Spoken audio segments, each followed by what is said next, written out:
Altinu għawċin, ħassejt il-bżonn ta' din il-press conference sabiex inwassal messaġġ dwar dak li qed jiġri f'pajjiżna u fl-Ewropa.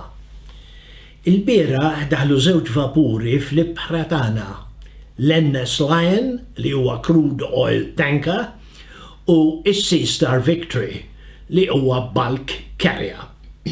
Dawn iż-żewġ vapuri qabbew persuni li allegatament sabu ruħhom fil-periklu u li ċemplu lill-grupp Alarm Phone jgħidu li qegħdin f'diffikultà. Ftit sigħat wara dawn iddaħħlu Malta.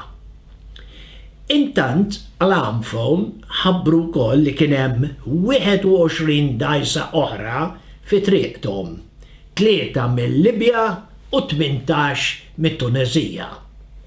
Issa, dwar iż-żewġ vapuri kummerċjali li daħlu l-bieraħ, dawn telqu 2 mill-Indja fil-11 u fl-14 ta' Lulju u daħlu 2 li huma fl-istess żewġ portijiet fl-Eġittu, l-ewwel f'Suez u mbagħad Great Bitter Lake.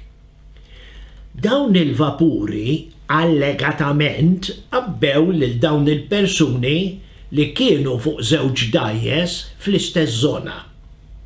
Minflok tabbew fuq vapur wieħed, tabbew fuq 2 differenti minkejja l-ispejjeż u d-dewmien li dawn jidħlu fihom meta jiġri hekk. Nistaqsi, dawn verament kienu fuq dgħajsa f'nofs ta' baħar? Jista' jkun li dawn kienu diġà bord dawn iż-żewġ vapuri. Huwa possibbli li dan huwa forma oħra ta' operat kriminali organizzat bħal dak żvelat f'April li għadda. Qed nirreferi għal meta tħabbar li dawn l-immigrati qegħdin itiru għall-Afrika ta' fuq minn postijiet bħal Bangladesh fejn jitabbew fuq dgħajjes għall-Ewropa.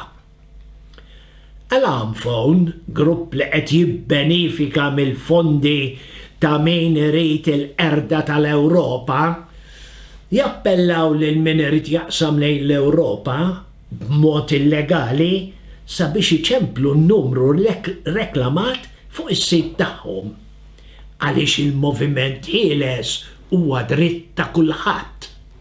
Il-politika tal-Open Borders Foundation ta' Soros. Meta dan isir, Alarm Phone isus wara Malta, l-Italja u pajjiżi oħra biex tiżgura li dawn jiddaħħlu fl-Ewropa u peress li a priori qed tirriklama u tidħol bħala intermedjarja bejn attività illegali u l-obbligi internazzjonali ta' salvataġġ, trendi lill-istess Alarm Phone potenzjalment kompliċi ma' din l-attività. Sfortunatament, la għandna gvern determinat li jsolvi dan l-abbuż u lanqas MEPs worth their salt li jgħidu nofs ta' kelma dwar din it-tema.